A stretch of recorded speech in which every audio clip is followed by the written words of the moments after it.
Yo, what's goody, family? Welcome to the Devil's Advocate with Anderson and Akron Watson, where we're making the best case for the guiltiest pleasure. Yo, get the fuck out of here. Guess what she said, motherfuckers. Wow. She wanted to be abstinent. Damn. We already together. I think that's a man, sign, ask nigga. anybody, there are no benefits to abstinence. Yo, what's going on, y'all? Welcome back to another week of the Devil's Advocate. We are so excited because this week is a very special celebration because we are bringing back the S.I.H.K brothers, the original, the OGs, the double OGs, the triple OGs, from the very beginning.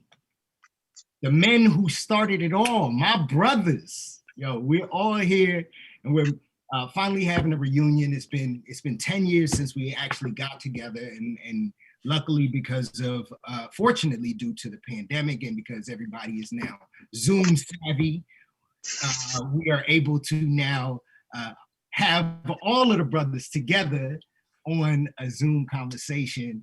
And I'm so excited to introduce my team, man. I'm gonna have them just go through, introduce yourselves. What's going on, S.I.H.K brothers? S.I.H.K brothers! S.I.H.K brothers! Hey. Bringing back memories. Gotta quiet down. We got kids now. I gotta be quiet. S.I.H.K brothers. Yo, man. So how?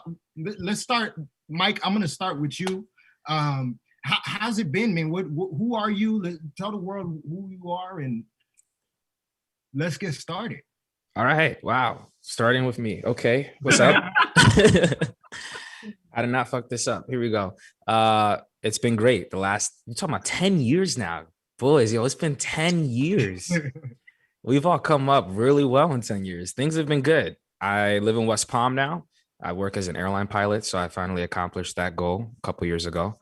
And I've been DJing for the last decade. Had a really, really good run with that. A good, successful career with that. Starting to wind that down a little bit and get into more video production stuff and photography and explore that route, which is cool.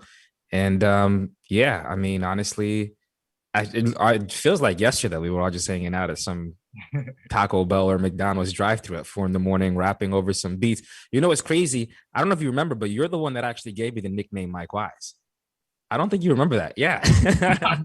Yeah. Because we were in the car with Demo and Vin, and we had just left, we left Jupiter Farms and we went to McDonald's drive-thru, and Demo had like some freestyle, some instrumental, and we were all freestyling.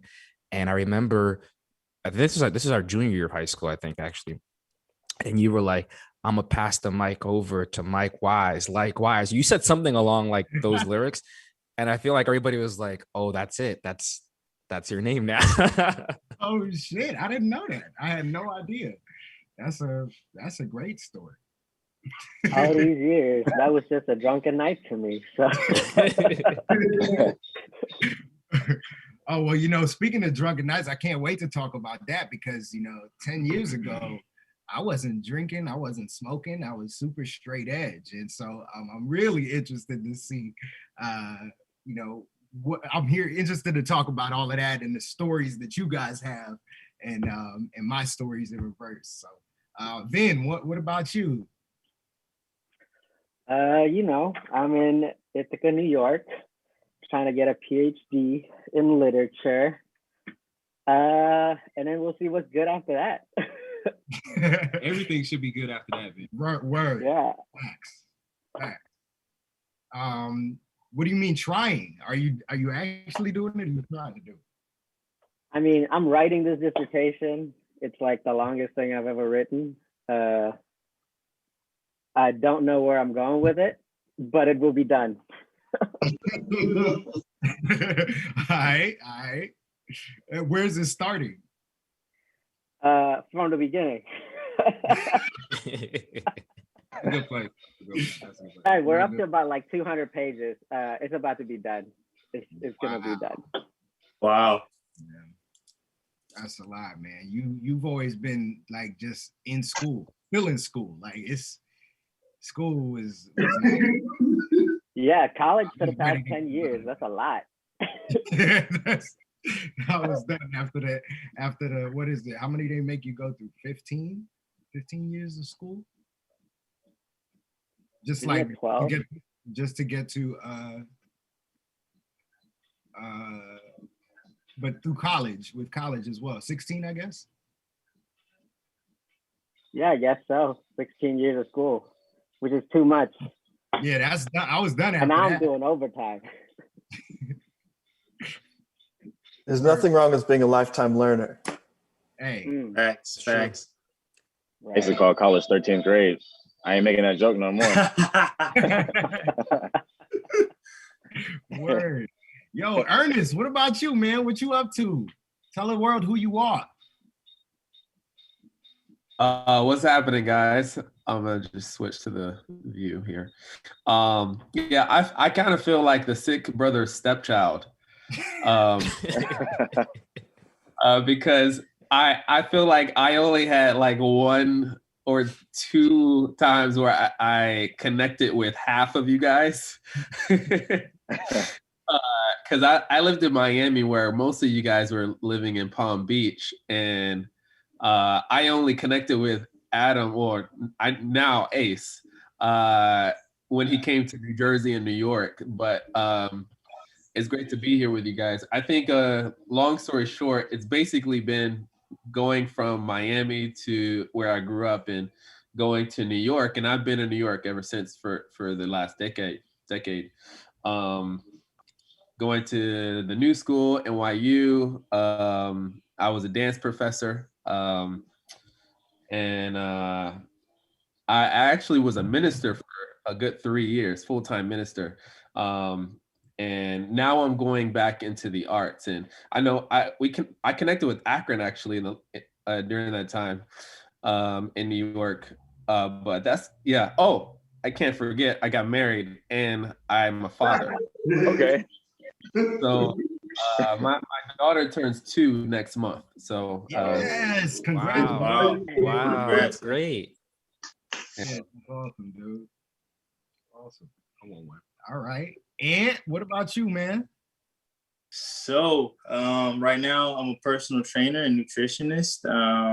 I've been living in Italy for the past 2 years, 2 years, I think. And yeah, man, right now I'm in West Palm, trying to work on this real estate license deal. And yeah, man. Also married. I mean, I didn't officially have the wedding and everything, but you know, so it's a decorated engagement, I say, for right now. Until that happens. But yeah, man, that's pretty much it. Bilingual, dual citizenship. Yeah, man. Word. Hey, that's what's up. Yo, man, say something in Italian, man. Posso parlare in italiano?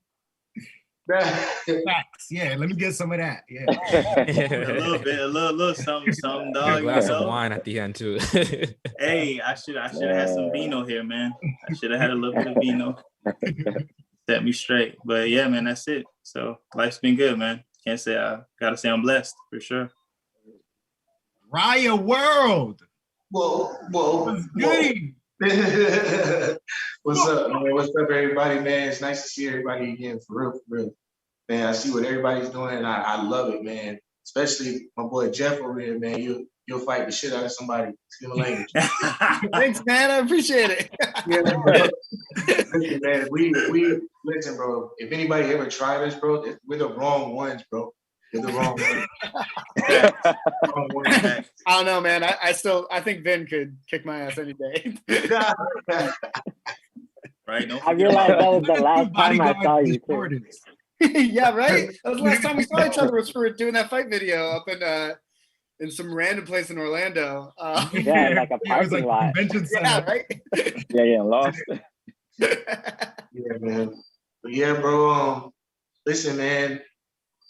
My life has been crazy, man. I've been through a lot of things, a lot of unexpected things in my life where You know, I've been in rooms where I never thought I'd ever be. I've worked with people I never thought I've ever worked with. I've done things that I wish I never would have been through, you know. But, you know, all the things I do, you know, sing, songwrite, rap, produce. I've lately gotten into like 3D animation and 3D printing as well. I designed like, you know, tons of stuff. So I guess like, bro, how my life kind of turned out. If you remember the show Rugrats, like Tommy Pickles' dad, like I feel like that's me. Like I just sit at home and create all day and get paid for it. You know what I'm saying? Anybody get Hey, Tommy bro, Pickles' sing dad? something right now, bro. Like, let us hear some. Like, sing something, bro. Let them hear that voice, bro. They not Don't ready act for shy. me.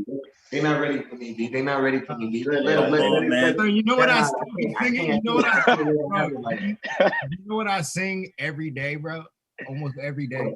What, She bro? said she love me for my billion. No! I ain't even make a million. Hey, she said she love me for my billion. That's Yeah. crazy. That never came out. Yeah. Oh, it's gonna come I was out. about to drop. Yo, hell yeah. Yo, Jeff, Mr. Colangelo. What's up, Ace? Hey, man. What you been It's up so to the good last to see. 10 years, man? Yeah, man, dude, it's so good to see all the folks that I met in Orlando, and of course, it's good to see you, Akron. It's good to see you at Ace, although we see each other pretty often. But yeah, I mean, last 10 years, I met Ace in college. We were our like first roommates together, totally by chance. It was an amazing like pairing because Ace was really into video production at the time and I was really into fight choreography. So we ended up making lots of videos together and lots of art together. But yeah, I went on, I did, you know, I was a fight choreographer for DFW theaters all over DFW, and then started transitioning to film stuff. I also created my own movement theater company called Prism Movement Theater. We do a bunch of shows as well. The show that we got coming up is a show about is a lucha show. So we're putting together a legit like with a ring with the actual luchadors, putting together an hour-long lucha show, and it's gonna be wild, dude. We got an actual lucha wrestler who's been on AEW. His name's Oski the Mayan Warrior. I freaking love that guy. He's amazing. But yeah, it's going to be this big crazy show. So I've just kind of gotten into producing and making stuff happen and trying to help other artists. And yeah, it's been a journey. Oh, man. Oh, man. Yeah. Great to have you back, man. Thanks, man. Drew Spitz. What's How's it going going? on, man? So I'm Adam's cousin or Ace's cousin, I guess. I don't know when that happened. That's So, and a lot exactly of you what family guys, do to you with a nickname. I know, right? I don't know if a lot of you guys know me or met me, but I kind of worked in the background. So like I saw all your stuff, read all your, whatever, wrote some stories for some of you guys.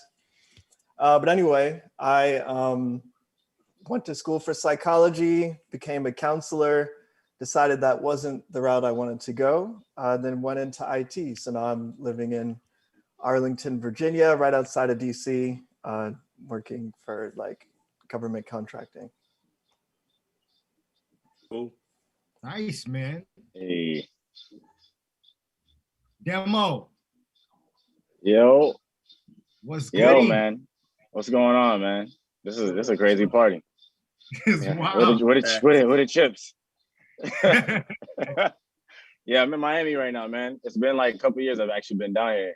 I've been in some like type of transitional period too, because I've been traveling a lot. Like I was all over the place. And I was in Asia, I was in Japan. I got back from Dubai a couple of months ago, and like I was supposed to live over there at some point, but Miami's been the route. Just been trying to produce music. I haven't done as much in the last year because of the pandemic. I've been trying to transition. The DJ thing is always there. The dancing thing is always there. I got a crew I work with here in Miami, and I did a lot of stuff with these guys, man. We did Super Bowl last year. 2019. Like we've done a lot of stuff, music videos, all types of things with these dudes. I'm actually at the training session right now. So I don't know if y'all hear music and it's annoying you, but like they don't care. They don't give a damn. But yeah, man. With the pandemic, I actually kind of got into a bunch of stuff. Like I started this e-commerce store, so like I've been kind of running that in the background. Other than that, man, like I'm just waiting to go see other stuff and go other places. But I know in high school, everybody, like I literally met everybody. I think I met everybody. I'm pretty sure I met it. You sure? I don't know any of y'all. Do I know any? No, it's like yeah, the only but that's what I've been up to. Is I'm like, what am I doing here? Kevon, my other cousin Kevon, who he's a music producer and engineer in New Jersey, and then Corey Lowndes. Some of y'all have met him. Ant has met him. Leonard Lowndes. I remember, yeah. A long time ago. A long time ago. Leonard. He went to Dreyfus for like 2 months. Was he there for a whole year? It's always those people trying to claim they went to school. I'm like, I didn't see you there. They like, I went for like a month. Because a lot of people came and they were like, nah, it's not a regular I don't school. like this. Yeah. Haters, hating. My parents didn't even know Dreyfus existed, bro. So I was just one of them kids, but I just was like acting, bro. But we always had extended Dreyfus friends. Like, oh, you went to Dreyfus, right? They're like, no. Yeah. I ain't go to that school. Like, I saw you there. No, you just created. That's like it. they was at the 10-year reunion too. Like, what you doing here? They let me in. Shit, I kind of went to the school. I kind of didn't. I kind of went to the school. I knew like. They say you draw, or you dance or something. Like, yeah, I do one of those. Oh yeah, you probably went here. Just come in. I wasn't even there. I had FaceTime calls and shit. Everybody's hitting me up. It's like 8 a.m. where I was. Y'all, so I wanted to ask y'all about just S.I.H.K in general. Like, what the fuck? What is it? Where did it come from? Why were you a part of it? What did it even mean to you? If somebody was to say it before we met today, or before I called you guys about 3 months ago, what would you say about this thing that you were a part of? And anybody can go. It's free for all. I told my girlfriend today when she was asking about this, I said that the best way I could describe it was a fraternity. That's the best way I could think about this. It was like a fraternity. And to me, what it meant to me though, when we first started this, was like, we're all artists in different things that we do, but we're also multi-talented. Like Demo was a great dancer, but then he also was really good with drawing. He was also good with graffiti, and he was good with DJing. You know, Adam, like you did a lot of 3D stuff back in like senior year of high school, and a lot of like video editing stuff. And so I think that having that like energy between all of us to be like, okay, I don't have to just be a writer, or I don't have to just be a this or that. I can be an artist and express myself in different ways. That's what this group, you know, was important for me for. But I guess like fraternity was like the best way I could describe that, right? It was like a little brotherhood. Yeah. I definitely wanted it to have that vibe. That's why the S.I.H.K call was that. Like when we were recording music, like I just imagine like, you know, a step show and everybody coming out, S.I.K brothers. You know, like that. I always wanted it to pop off like that. You know? So anybody else? Like, what was I think so. Like, I think I probably had the most contact with the like college phase of S.I.H.K brothers. And it was really interesting seeing where Ace came from, because he brought, I remember the logos he brought in. It was like wasn't it like a hippo and an elephant combined? Was that right? Yes, yeah. That was designed by Dominique Badesi. Oh no way! Yeah. So like, I saw that like first logo, and definitely what throughout college, it's interesting hearing the kind of fraternity angle, because that's what Ace kind of kept trying to move S.I.H.K brothers through to during college, was this kind of fraternity and stuff. But fraternity rules are notoriously difficult at SMU, I guess. I don't freaking know. But the spirit of what he brought was what I always loved, was this idea of combining, having people combine talents teach each other, and then develop beyond where you already are. Just from when we were both roommates, we both recognized we had these talents and we ended up sharing those together. And Ace really brought that kind of philosophy throughout most of my experience with him in college as well. We worked with everybody we worked with people in dance, we worked with people in music, and we kept trying to cross those borders and create new, beautiful stuff. I mean, some of the work that I made in college with Ace is still stuff I talk about to this day. And apparently other people do too. I remember we had that one guy ask us for the "Let's Get Him" video. Oh yeah. Somebody asked us about some video we made in the mat room. We would just go to the mat room every day. Oh yeah, because it was a room full of mats, and we could just flip and jump around and do crazy shit. And that's where I'm at right now. Yeah, exactly, man. I wish I could have a mat room these days. It was so nice to have.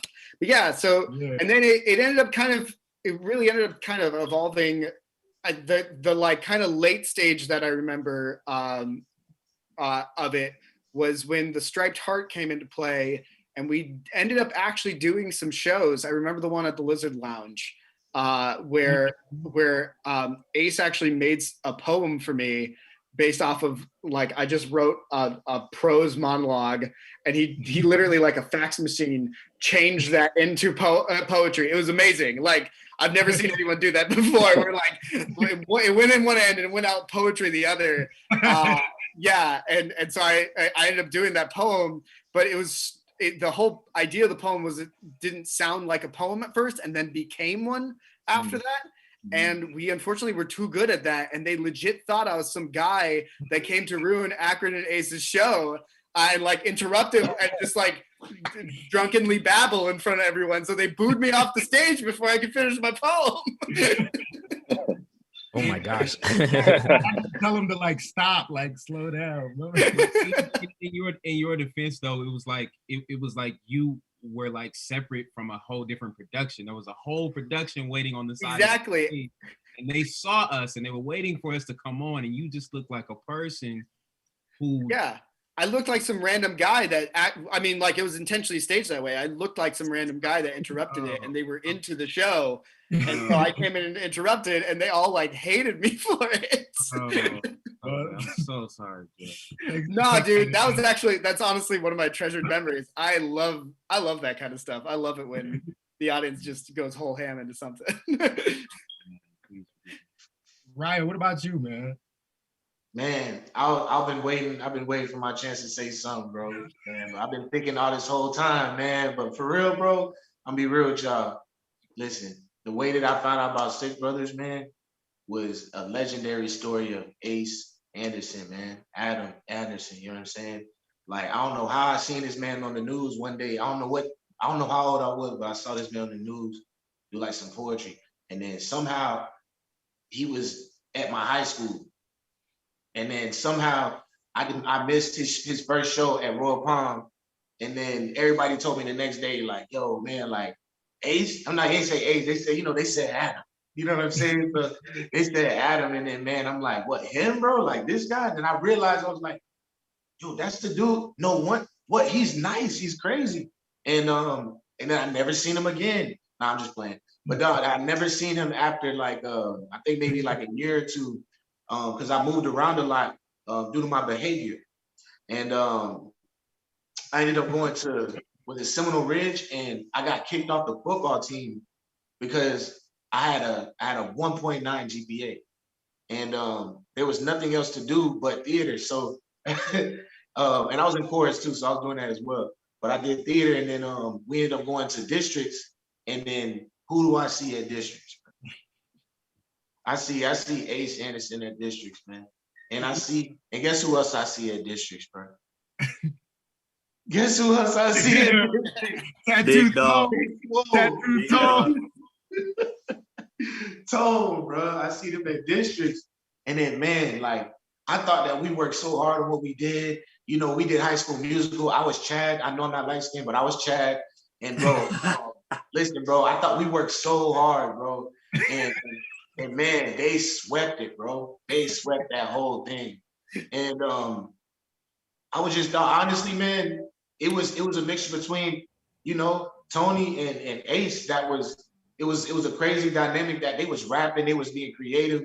Like, I mean, I was creative myself, but just watching them do their thing just made me feel like, oh man, like I want to do that too. You know what I'm saying? So it was a mixture of that. But when I got to meet everybody, when I got to meet, my boy Ben up there, you know what I'm saying? When I got to meet Ben, when I got to meet Ernest, when I got to meet Demo, you know what I'm saying? Oh, he popped up as soon as I said that. That's crazy.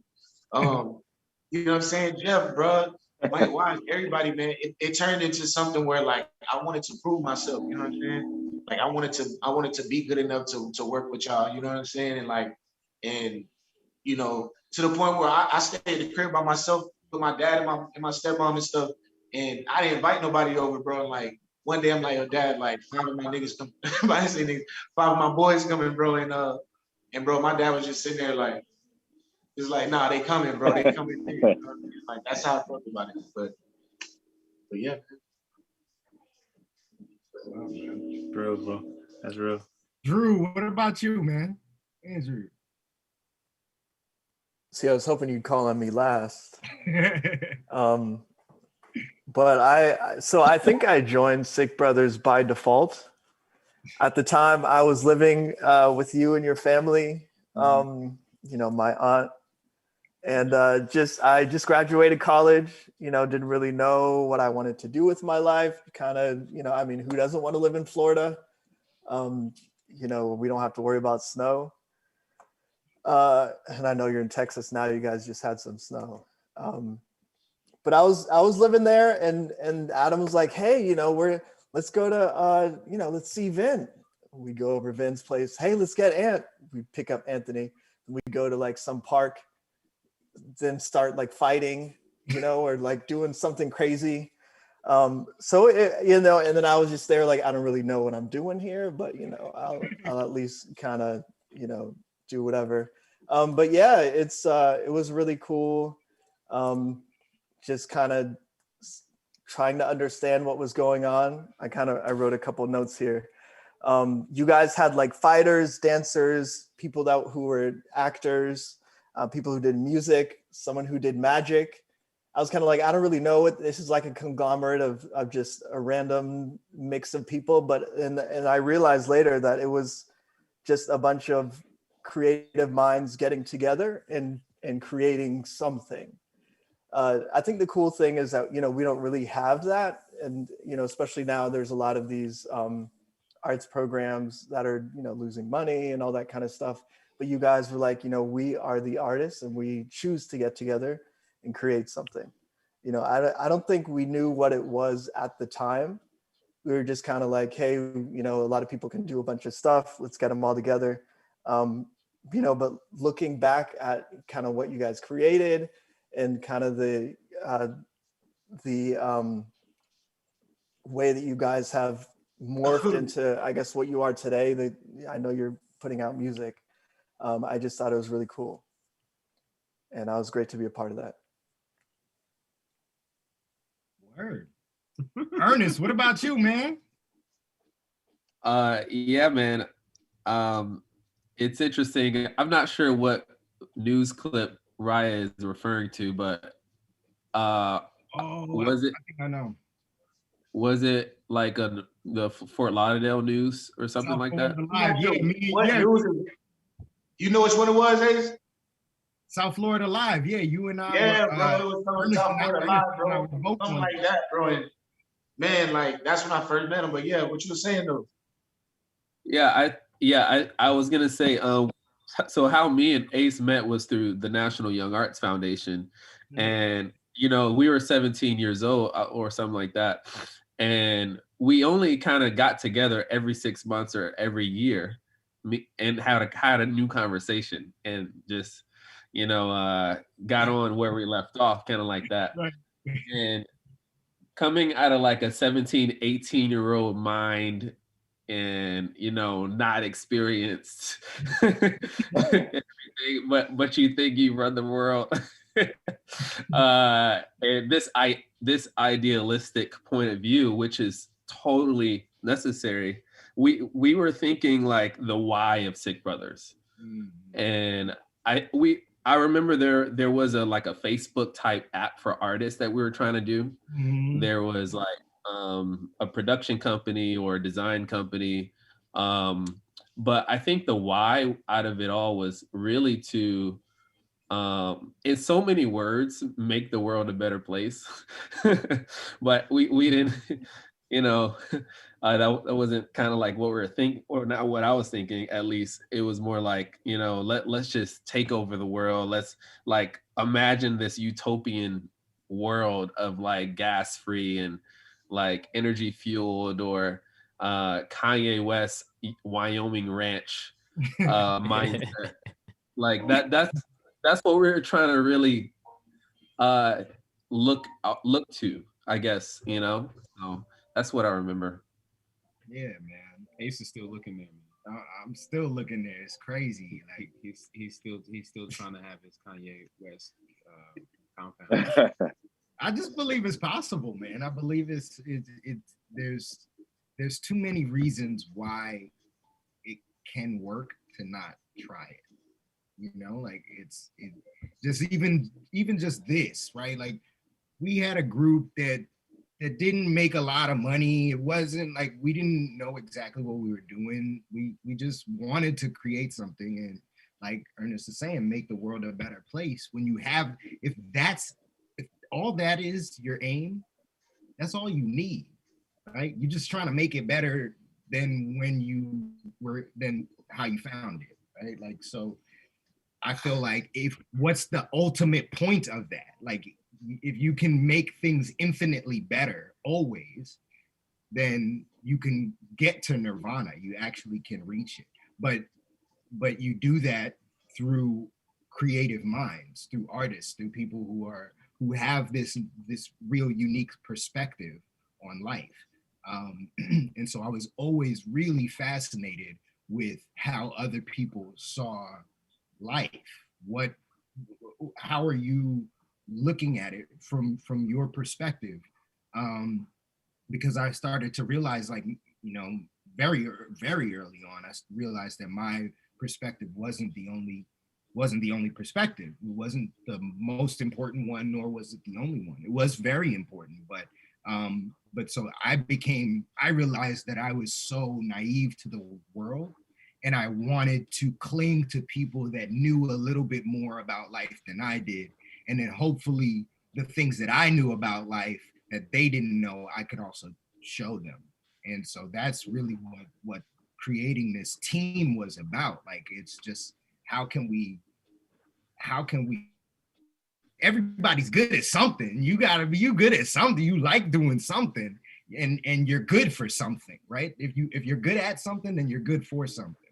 And so it was really, really important to me that even if we didn't have a clear vision of what the fuck we were supposed to do next, we at least had an understanding of what our connection was, like what connected us, and it was art all the time. So I'm gonna actually play this video, one of our old videos. Oh no. All right, I might go ahead and that's my cue. Bye, y'all. Yeah, right. This is a great No. Oh, look at the graphics.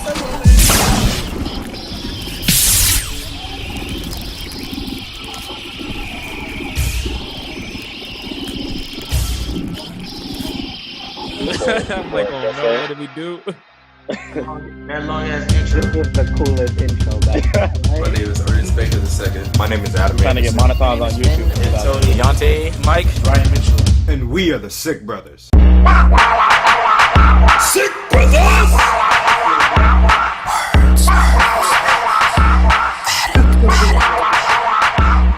I'm so fire. I'm so fire. I'm so fire. I'm so fire. I'm so fire. I'm so fire. I spit flames. The idea behind starting the whole group was that there would be a group of very talented people that could come together and just do whatever they wanted. I'm a dancer and an all-around artist. I'm a pilot. I like to do things. I like to make music. I like to be creative. I do everything. As in, like, since I was 3, I've done, everything your mom's done, your pop's done, your sister, your cousin, from contemporary, like ballet, tap, modern, jazz. SiHK is just a way of life. Yoga, African. I wanted to be in the group. I wanted to be in SiHK, brother. Any Latin dancing. And at the same time, when I was learning all of that, basically, I started breakdancing. Now I get the chance to show everybody what I have to offer to the SiHK brother and to the SiHK brother movement. I'm so fire. I'm so fire. I'm so fire. I'm so fire. I'm so fire. I'm so fire. I spit flames. I'm so fire. I'm so fire. I'm so fire. I'm so fire. I'm so fire. I'm so fire. I spit flames. Yeah, I'm a winner. Paper stay on my mind like a printer. And boy, I'ma get it dead or alive. Look in my eyes. Big city, bright lights on. I'm flying this kites. I ain't waiting for tomorrow. I'm trying to party tonight. I'm trying to party for life. Ain't listening to the hype. Just killing it on a mic. Really, you don't wanna be my friend now? But when I get famous, you gon' wanna bow down. This for all my non-believers from the class clown. About as clean as a whistle. SiHK brothers.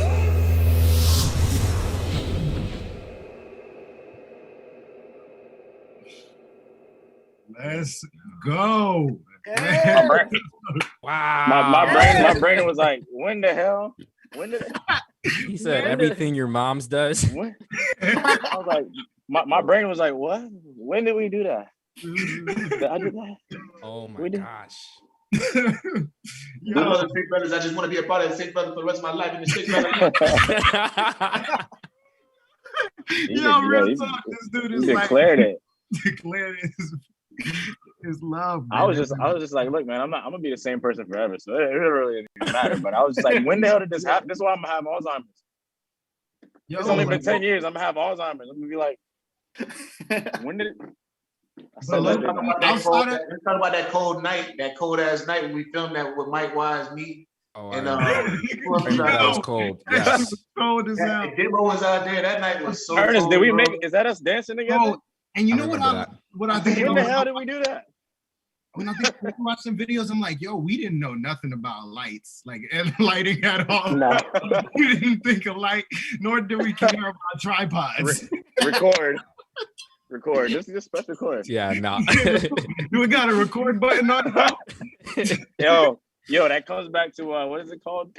It'll come back to me. I can tell you. I'm trying to think of what this comes down to. Yo, man, remember choreographing that little? I was scared as hell for that little 2-second choreography that we did in the video. I don't even remember doing that. That's what I'm trying to tell you. Jackets or something. And I was like, yo. I was like, Demo and Ernest could definitely teach us this stuff. Nah. Yeah, I'm trying to remember this. Yo, that's what it's called. It's called the Dunning-Kruger Effect. I don't know if any of y'all know that. It's psychology. The concept is that you don't know a damn thing when you start doing something. Even if you've been doing it for a while, if you haven't gone far into it, you don't know how much less you know of it than a person who's professional, right? So that happens to every single thing. So when we're like, just press record and put the camera on him, forget the lights. Right now, we're like, I can't believe I would have did some stupid ass shit. We just did it. Yeah. But then you look at it now, you're like, nah, it's still pretty good. I still like, you know what quality it still is, but from whatever time ago it was, like I still like it. It's just I'm trying to remember when the hell when we were there. Pepperidge Farm remembers. Yo, it's crazy that you say that too, because I realize now with all that I know now, it actually hurts me sometimes from getting things done because I know too much. I'm like, oh, well, I don't have the lights or I don't have the tripod. I don't have We're you like, end up getting nothing done. 10 years ago, we was like, I don't care. We're gonna make it happen. Like, whatever. Let's figure it out. Like, does it have a lens? Can it record? Is there a hill to stand on in the freezing cold? Pontificating about life. I thought he was gonna play the action movie we made for school project. I was about to say, look, man, you don't gotta go that deep. Come back to us, okay? I was just gonna say, this is a book I got over here, and it's called The Curse of Expertise. When you actually know way too much about something, so it inhibits you from making raw decisions because everything is just filtering through. Yeah. I was just talking about that last night. Like, everything's about balance. Life is about balance. You know, understanding the spectrum of being really spontaneous or planning everything to the T. It's like you got to be right in the middle all the time. You got to assess what needs to be planned and what not to be, because then you know too much, you're never gonna get anything done. Yeah, you gotta plan what not to plan. I think that's an interesting takeaway. You're like, you know what, man? I know too much. I'm just gonna do this the horrible way. So one of the segments that we typically talk about on the Devil's Advocate, the first segment that we go through is sex. So I definitely got to know what everybody's sex life is like. Where's your romance? Where's like your, what's going on? The cameras freeze. Who wants to go first? I'll go first. Mine is non-existent, man. I'm gonna say that right now. Ain't nobody having no sex over here. Don't look at me like that. all y'all Negroes, don't nobody look at me like that. You're a damn lie.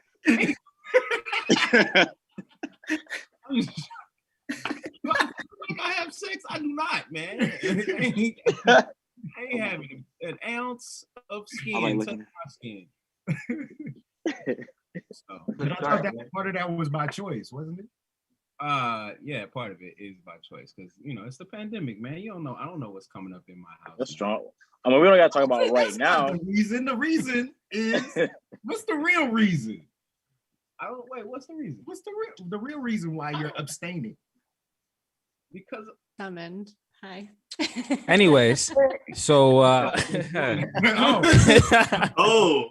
so we getting a little action right now. Okay, Mike. You're gonna show us, not tell us. Bro. That's no one talk, right? Hey, what you talking about? Mike is always showing off. Come downstairs real quick. I need you. Listen, I'm not the one that got married and lives in Italy, Mr. Bilingual over here. Yeah, this dude said, nah, Palm Beach girls, that's not it for me. I'm gonna go to Italy. Yeah, and tell us a little bit about that, man. That's wild. Like, how from West Palm to Utah to Cali to Italy? Yeah. So it was all gas, no brakes, bro. Basically, you feel me? So, basically, I met my girl. She was here for a short stint working, and we hit it off. And how did y'all meet? Do I gotta tell the truth right now? Hey, man, this is all truth, man. No lie. Okay, so bear with me, fellas. So I was working in a strip club. Okay, I wasn't stripping. I mean, I worked in a strip club. Chill. I wasn't stripping. I was working in a strip club. I was actually security/promoter, and I was one of the people who was cleaning the pole. And it just so happened that this beautiful Italian, a bunch of international girls, beautiful girls, walked into this strip club, and I was like, oh, like I gave a couple of them the eye. I was just like, yeah, I'm working here, but these girls ain't really about nothing. So, long story short, one of her friends approached me. It was a guy's birthday who they were invited by. And he was just like telling me, kind of how he invited them, how he knows them. And, I was just like, yeah, her right there. She's, I think I would like her. And he was just like, oh, yeah, this is Sarah. And then, we kind of met like that. And then, got her number. We texted a bit. The crazy part about it was she was, here on a visa, like working. So she was only here for like 2 months after. So like we kind of hit it off, like deep, like fast, because we knew like we should give this all we can, while it's gonna last. Like, and we were just like, oh, it's gonna be 2 months, and that's it. And then it ended up to be 4 years now. So yeah, I mean, so basically we went back and forth for a while. That was really difficult. And you know, I just decided, you know, I was living in California recently, and I just decided, like, you know what, I'm just gonna move to Italy. I'm gonna try to learn about the culture, try something new, just integrate myself into another place, new traditions and things like that. I wanted to learn a language, so I was like, that's the perfect way. So yeah, man, that's the basic gist of it that I could say, you know, on this platform. I don't want us to get demonetized. Okay. I feel you. Yeah. So you met a beautiful woman in a strip club.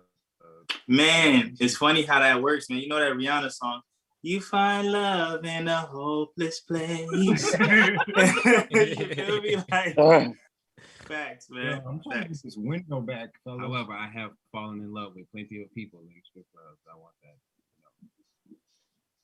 Hey, bro, listen, it's plenty beautiful Italian women, man, out there ready and waiting, man, for your talents and good looks, my good sir. Man, I gotta hold off. I got 2 more albums to drop this year. Okay.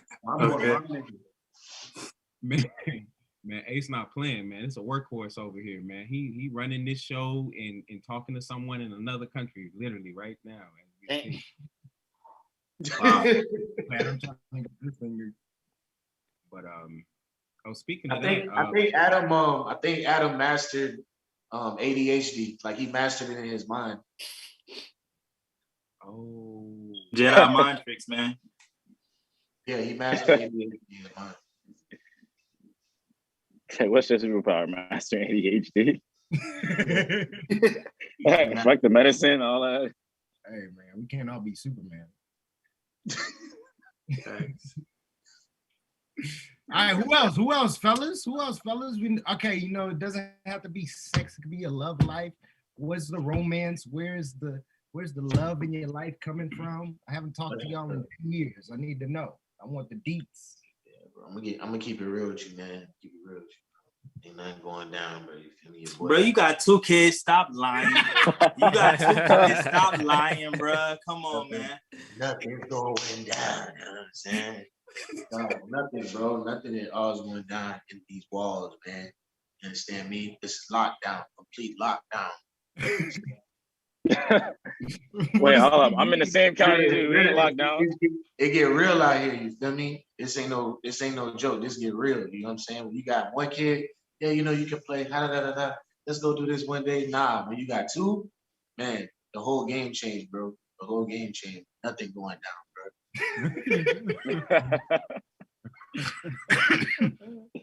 Yeah, man. So Ernest, does that mean that is that going to be birth control enough for you, or are you expecting another one? That's funny. I was trying to stay quiet over here. You can't speak too loud over there.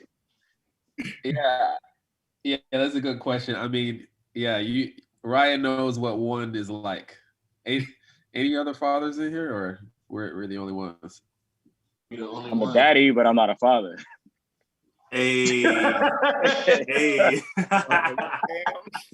Somebody got to do it. Well, I might use that in the caption. Wait, I got something. There you go. Here, I got something for you, demo. It's been a long 10 years. There have been my fair share of partners, I guess you can say, for a minute. And then I became a Christian. I think it was in 2013. And I did something I never thought I would do. And it's kind of along the same lines as Akron. And I was like, wow, this is crazy. Saying like you're not gonna be intimate, you're not gonna go down that path, like, you know, it's intense. And it was not only discipline, you know, because discipline is one thing, but purity is another thing, right? So that was like 3 or 4 years, and then I proposed to my now wife, and that's that. So yeah, I think we're good with one. We're good with one child. I think so, but maybe me and Ryan can talk a little later and get some. Yeah. We're gonna have to talk about it, man. It's honestly, bro, not to talk bad about my kids, but I love my kids, man. Listen, I love my kids, man. They're beautiful. And I got a boy and a girl, and I'm set for life now. I did my due diligence for the actual world. Me and yeah, man. Boy, y'all I'm about it. I'm about it. Y'all have done nothing for the universe. You're right. All the time. I tell kids, don't do drugs and audition, and keep your nose clean. Like my daddy said, don't take no wet nipple. That's what I tell them, man.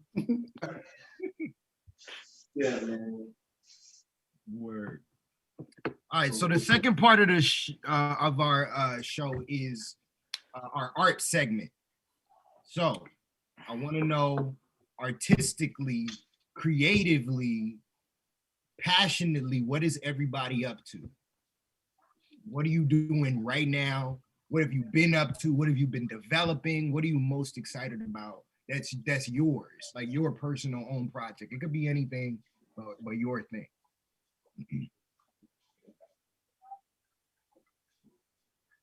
Yeah, I could go. Yeah. I've been painting a winter series. That shit is hard. That's what I caught in the story, right? Yeah. So I'm trying to finish like a whole series of paintings by the end of winter, and try to capture, what's beautiful about winter. Oh, definitely getting a piece of it right now up there. So what kind of painting is it? So they're like small acrylics. Generally, I work from like a reference because I live upstate, so there's a lot of beautiful scenery. But sometimes you ever like go through a beautiful like landscape and you just look at it, you're like, wow, this shit is beautiful. And then that's it. Like you don't ever engage with it again. Like I kind of like doing this. I want to like meditate on like my relationship with the landscape and just be like, what kind of joy does this bring me? That's some real Bob Ross shit. Yeah, dude. That's real. About the Bob Ross part too. I did want to. I forgot I pulled up these images. So this was what Jeff was talking about, that concert that we performed at Lizard Lounge.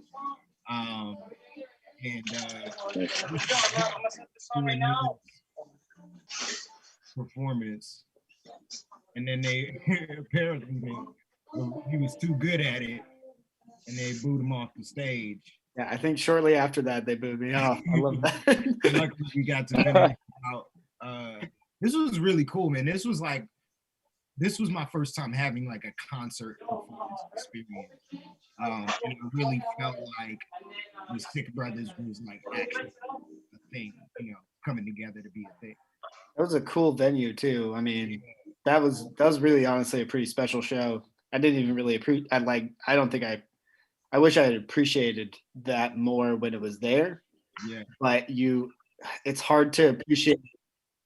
It's hard to appreciate shows like that when they're happening. You know what I mean? It's just a part of your It's business. also hard to appreciate shows when you're getting booed off the stage. So it's not the first time. So what's the deal with the cage on the stage there? I'm not sure. I think it was because it was a variety show, so there were other acts that were going on. I see. Okay. What's the deal with the cage? But I think actually you got into it, right? Or something. Yeah. Got him. Like, he had a leprechaun. Yeah, so I was playing a leprechaun for one of my songs, man. And so I went, y'all start laughing, I ain't even told the story. We already know it's funny. Then I had a green top hat on, man, and I had like some chocolate coins. And so I was throwing these hard little chocolate coins out into the audience, and so it started to boo again. And so I put myself in the cage. I locked myself up during the song and stood in there for a little while the dancers. Man, I'll do anything, bro. That's the first for entertainment, man. You gonna have like Lil Uzi start copying and stuff like that, putting himself in a cage, hanging from the top of it. That's something Kanye probably didn't do yet, but he's planning to do. Yeah, he on his way to. Yep. Mike Wise, probably crazy than that. What you up to, man? You know, I've gotten into photography like 3 or 4 years ago. Killing it. You've been killing it. Yeah, bro. but you know what? It's interesting though. It's kind of changed. It's progressed. I got into photography. I started this Instagram account. I quickly realized, like very quickly, I started with film. I did film for a year, like film photography. And then I got a digital camera and I was messing around with that. I was working with different local artists, started this Instagram account, got a lot of traction on it. And then I realized that a lot of the photography and the art that I was doing was being influenced by like what I wanted to post on Instagram. And that really fucked me up. And so I stopped posting on Instagram because of that. That really fucked me up and got me upset because I realized that like how I was posing, the pictures I was getting, the makeup artists that I was working with, or, you know, the designers that I'm working with, like it was all to get this specific Instagram photo. And it's like, why? You know, like if you're creating art, then, you know, why should that be important or whatever? And is that really what you're creating there or whatever? So I stopped doing that for a little bit. I'm still doing a lot of photography projects. I started getting into film for the last year and a half, which I'm like becoming really passionate about. And that's kind of what I'm like focused on now, is just learning. I'm in the very beginning stages of it, but just learning a lot about filming and directing and, you know, those sorts of things. And yeah, still DJing. Like I said, coming to a close very soon. So you're gonna be done with the DJing gig? Yeah, man. I'm just, you know, I don't know if I'll say I'm done with it completely, but I'm definitely right now. It's difficult. I find myself in a position where I am not enjoying it like I used to. Obviously, the pandemic has changed everything, but I'm realizing how important spending time with friends and family is. And it's like, you know, every Thursday, Friday, Saturday happy hour, Saturday night, Sunday brunch, you know, and then the alcohol. I'm like, as I said about, as I'm drinking wine over here, but you know, that lifestyle, you go through another year of that. It's frustrating. Music wise, you know, I consider myself an open format DJ, but the places that I'm playing at, you can only play so much different things or whatever. You try to play something new, but what's happening right now that we're seeing at the nightclubs is that artists and producers are not making remixes or putting out records that are good for the dance floor, mainly because 90% of this country's in lockdown right now, right? So what's our choices? Our choices is to play Beyonce again and play Pitbull again. And, you know, like it's becoming increasingly difficult to like be creative as a DJ. And I know that I've always been the type of person that I'm like, I get upset if like someone has a job and they hate it. I'm like, why are you working that job then? There's like 10 other people that are ready to do 10 times better than you for that same position. So now I find myself in that where I'm like, all right, I'm not as passionate about it or motivated about DJing as I once was before. And maybe it'll come back, but now it's time to let somebody else kind of, you know, take that position or whatever. And I really want to get into the filmmaking stuff and kind of go down that road, which I've been really interested about. So like for me, artistically, that's kind of where I've been, you know. And I know you've been doing a lot of photography stuff too. Yeah, man. I got into photography right around the time, 10 years ago. Around the time when I met Akron, I was staying with Mimi Davila, and who was my girlfriend at the time.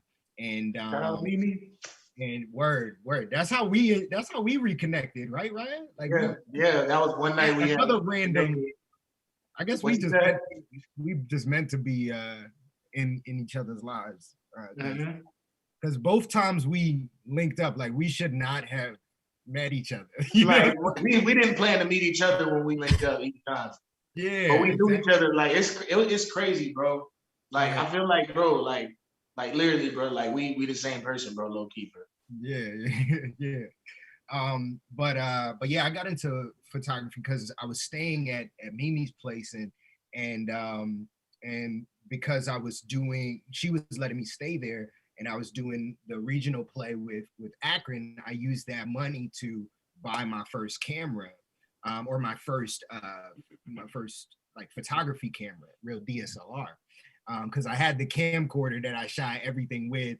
Like I shot all the old S.I.H.K brothers. Yeah, I remember that camcorder. Yeah.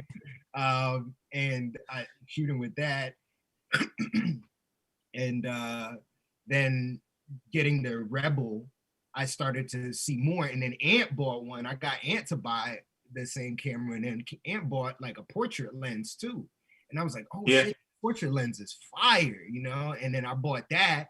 And then after that, I didn't really take myself seriously as a photographer. I was more doing video. I more bought it for video for Jeff and I to do stuff. And and then I kind of put it to the side for a little while. I was taking headshots and stuff and using it for my graphic design that I was learning how to do at the school. But then after I graduated and I started working at the symphony, that's when I was on Instagram the most. I mean, Instagram was like just popping off, and everybody was becoming influencers, and like people were starting to get paid and getting brand sponsorships and like getting really popular off of Instagram. So I was like, oh snap, I got to get my Instagram on point. And then I realized that, so I started to put all of my focus into like making my Instagram look good. And that is how I started to get more involved in the modeling and like people, you know, getting like working with models, doing boudoir photo shoots, and like, you know, just making myself a bigger photographer. And on the shoots, I didn't feel comfortable going as Adam. I felt like lame, and I had always wanted to be called. I had always wanted to go by Ace. And this is something y'all might not know. I always wanted to go by Ace since middle school, because there was something, I think it might have been Paid in Full or something that I was like, oh, Ace, you know, that'd be a cool nickname, because like Adam was too short. Ace Boogie. Like, yeah, it turned into a nickname. Exactly. So like watching Paid in Full, I'm like, oh, Ace Boogie, like Ace, that's cool. Like I could be Ace, but like I was so shy. So I was so nervous and like not confident enough to be like, nah, call me Ace, you know, like, yeah. But when I was doing, what'd you say? Say it with your chest. Yes, say it with your chest. Little ass nigga. But yeah, when I was on these photo shoots and around all these like beautiful chicks, like I was like, you know, I was trying to come up with a hashtag, you know, and then I came up with Ace Shot That. And so I was like, I'm Ace, you know, and I would just tell them I'm Ace. And then at that time, around that time is when I did my first show at Dallas Theater Center. And in my introduction, it's like 50 people in a room. They're introducing everybody. Hi, my name is such and such. My name is such and such. And I play this role. This is my first time in a professional theater, like actually working in a large regional theater, a big company. And there's lots of people that I know, so I feel comfortable and I feel confident. And like as they're going around, I'm like, I'm gonna introduce myself, and like I'm so ready. And I just said like, hi, my name is Ace Anderson. And then and everybody like looked. I was like, what? Like, because they, you know, everybody knows me as Adam A. Anderson. Yeah. and then like from that point on, bro, it was like, I am Ace. I am now Ace Anderson. Like, yeah. And one of my partners, my business partners, Don, just hanging out with him so much. We're business partners, being around him all the time. I'm like, okay, Ace, like I'm finally becoming that. And then by the time I met my wife, by the time I met Gabrielle in 2016, she, you know, I was confident enough to introduce myself to her as Ace, and then it, you know, kind of took off from there. So it all came from photography, actually. But what was crazy is that I realized that I started to pigeonhole myself as a photographer, going by just Ace Shot That with my Instagram, right? Because I thought, I didn't think that because my Instagram was just me as a photographer, that people thought I was only a photographer. I didn't realize that. And then so the following that I built like 3,000 followers, and I never could get past that because I wasn't actually a photographer. Like that was just what my Instagram was. I was just trying to make my Instagram look cool and like take cool pictures and like meet up with models and stuff. Like I'm not getting paid for these shoots. I'm like going to try to create and like make my Instagram look fucking dope because I know I have the eye for it. But then the problem of like trying to make my Instagram look dope and like have a cool feed, you know, where all your 3 pictures line up and stuff. I wasn't posting enough. I wasn't. Stuff is usually a spellbound for failure. Like you got to do that right. You got to really understand how a timeline works to do those.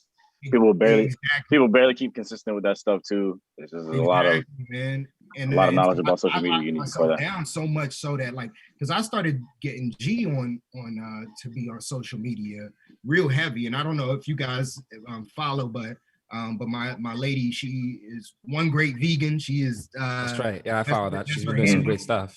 Yeah, man. She's been on Food Network, Access Hollywood, Cooking with Mario Lopez. Like she is on the rise, and a lot of stuff is going down with her in the coming weeks. Like we're super excited because our lives are about to change, yo.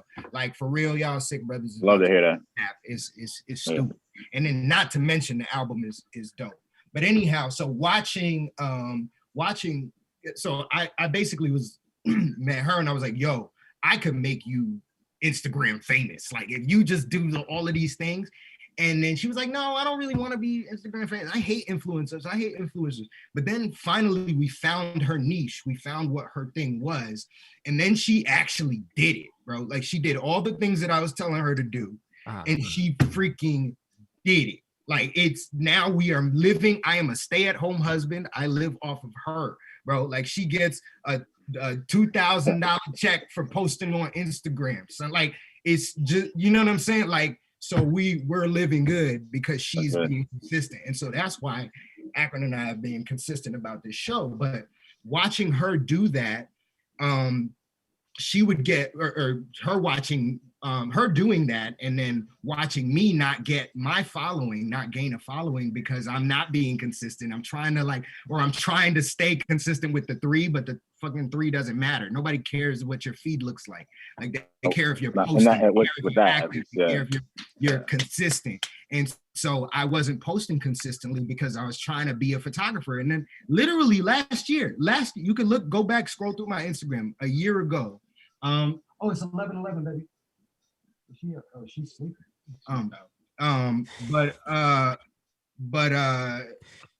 Last year, it wasn't until last year that I had to finally broke out of the posting 3 where I could just like post every day. So that's why you've been seeing since quarantine and like I've been really active on social media and like posting all of my content because I see how it's worked for her, man. And it's only been a year of her posting on TikTok every day. Only a year. And we are making last year I had negative $355 in my bank account. Yo, seriously. It's only been a year and now I'm not thinking about money. Like and so I'm like, if we did that for her and all of this shit, like we got 10 years of this, y'all. We got 10 years of stuff that we've been doing, like just a foundation of material. And then the fact that I found this hard drive that I'm about to show y'all, like this is how I found all these old videos. We have all of this content and this gold mine of stuff, of material that we can use. And like now me and Akron are like writing this album and I'm like going back through this, y'all, like, oh shit. I'm going back through, y'all, do y'all remember this notebook? Yes, I remember that notebook. Y'all remember this? I found this notebook, bro. This is Dr. Wordsmith right here. Oh, I remember that. Yes. Dr. Wordsmith. Oh my gosh, bro. Like, dude, like, so like, I got all of this material from the past. And I'm like reusing it. I'm reusing all of this shit. I'm like, okay, I can make this better. Okay, this was I could use it. Take a little bar here because it's like some of the bars are dope. Like I can kind of, finagle them into something better. And then now I'm like, oh wow, this album is wavy. Like this album is fire, because not only is it the talent and the skill and the ear for art and creativity that we had 10 years ago, but it's 10 years matured and evolved into whatever it is now. Like everything that we've learned about ourselves. And I mean, even me finally coming into being confident enough to go by Ace Anderson and really be like, yeah, that's my name, you know, and people like call me that, you know. It's like, it's crazy. Yeah. But like that's the power of kind of manifestation, you know. And so, but yeah, I say that to just, you know, mention that my journey through photography was like one of much, I feel like I kind of went around the influencer train because I was trying to be this one thing. Like I was trying to be a photographer, but I'm not really, that's not my passion. I don't want to be a photographer. I enjoy it, and I know that I'm capable of doing it. But if there's if somebody comes in and is like, yo, I'm the photographer, like by all means, take control, take the lead. I trust you. But like, you know, but it's something that I know I can pick up. I feel like that. I feel, see, that's the problem that I have with Instagram right now, is that the problem that I have with Instagram right now is that, or a lot of social media in general, is that it forces people to put a label on a person and whatever artistic thing that they're doing, when at the end of the day, it's all subjective, really. So yes, one person might know about ISO and aperture and frame rate and like the proper shutter speed to use for sports photography versus strobes or whatever. But then if you have somebody that's an artist who can just pick up an old film camera and just take a photo at the right time and tell a story through that photo, what makes them any less of a photographer than that expert who knows how to use the camera, right? And so I feel like that's like what kills me about Instagram, because like you say like you're not a photographer, but then I've seen some of your photos and like, yeah, you're telling a story through the photos that you take. Think about the photos that you take of you know, your girl, like the way that that's all done, it tells a story through that. I would say you're a photographer because you can do that. So, you know, if somebody else knows more about which lens to use or whatever, doesn't make them any more or less of a photographer or anything like that. I feel like that's like the challenge with social media now, is like, how do you like present yourself as an artist and not just, and like break through that algorithm of just trying to, you know, prove this or that, whatever, which I think you've done great, because your page is not Ace the actor, Ace the photographer, Ace the website designer. It's like, this is Ace the creative individual, and this is everything he's doing, which is dope in my opinion. I don't know. That's how I see that. Appreciate it, man. What about anybody else? Like, what's your journey on social media been like, or your lack thereof? I'm glad you asked. Because I don't mess with none of that. You know what I'm saying? I like Instagram because I like Instagram, so I keep my Instagram. But I kind of went through this phase, bro, where I was making a lot of achievements, and I was seeing other people getting achievements and getting like clout from it. You know what I mean? And you know, when you do songwriting and when you do a lot of behind the scenes, like let's say videography, and I'm gonna go through the journey of that, but when you do things like that, videography, you kind of fall to the background, but you helping a lot. You know what I'm saying? You're doing a lot. You're putting a lot of work in. You're writing songs, you fall to the background, but you're doing a lot. The songs are coming out. Everybody's hearing it, but you don't get the recognition. So I kind of, excuse my language, bro, I kind of realized like that I wasn't that nigga. And then I like decided to just like run with it and not be that nigga to the fullest. You know what I mean? Wait, the and website. Like, right, and not be that nigga to the fullest, you know what I'm saying? So like, that's why I made the website, I'm not that nigga.org, where, you know, I put down all my music, everything like that. Built right up perfect. I love the .org. Everything goes there. But yeah, man, I do like, you know, a lot of stuff, but I just designed these things, bro, where like, they're cassettes. I don't know if you guys remember cassettes. Oh, God. But this is my first album, but they're like cassettes. But I design the cases, I do all that 3D type shit. But beautiful. Yeah, these go straight to your phone. So it's like, let me give you an example. Let me see. Is this on? So like, let me show you. Like, Yeah. Oh, bet. What? Oh, hold on. Sorry. Tap link. It's a tap link. Oh, that's so cool. Yeah. So like, I'm trying to change the game. You know what I'm saying? Like, because I'm not on any streaming platforms, that doesn't mean like it's gonna go to I'm not that nigga that. So you just tap it and then it brings up whatever record. That's really cool. That's lit. That is lit. I love that. Yeah, you did that. Let me see the cassette again. Yo, if you just hand that out at an event, people will go Right? crazy for that stuff. Yeah, bro. Wow. That's an amazing Wow. piece of technology there. That it plays on that 80s VHS kind of nostalgia. Yeah, I love that. I love that. Wow. Wow. That's amazing, man. You know what it really is, y'all boys? Like, bro, it's really just when I went to Connecticut, because like I was doing a lot of stuff before. I was doing tours and stuff like that.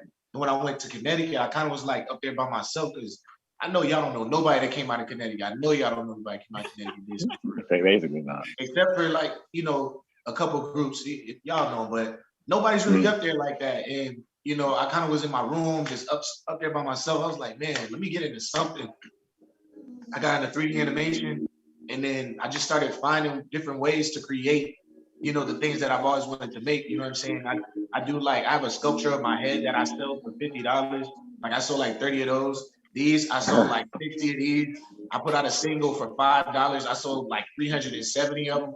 Like, to me, bro, like the industry is not real. You know what I'm saying? Like you can meet somebody tomorrow and they can have like 3 Grammys, which this is a true story because I know this person, this my people.